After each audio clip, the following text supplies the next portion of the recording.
Hello everyone, Jai Hind, Vande Matram. This is my first ever video in this channel, so please do watch my videos.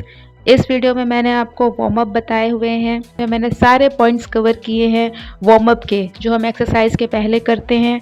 और क्योंकि ये first video है तो कई लोग इसे देखना पसंद नहीं करेंगे, बट मैं बताना चाहती हूँ कि ये वीडियो आप देखिए, बिकॉज इसमें वार्म अप मैंने खुद किया हुआ है और मैं इससे शॉर्ट भी बना सकती थी और फ्यूचर में बनाऊंगी भी, बट क्योंकि आप मेरे साथ साथ करेंगे तो ज़्यादा बेटर होगा, इसीलिए मैंने इस वीडियो को लंबा रखा हुआ है, कहीं भी कट नहीं किया।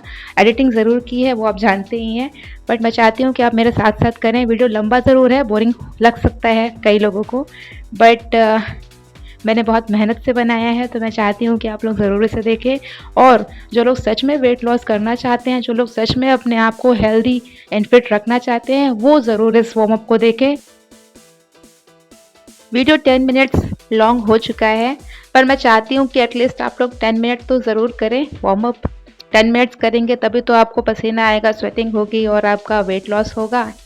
सो गुड लक एवरीवन, और आप इस वीडियो को फुल देखिएगा, प्लीज़ करिएगा, ज़रूर ज़रूर करिएगा, तभी आपको फ़ायदा होगा। Thank you so much and keep watching.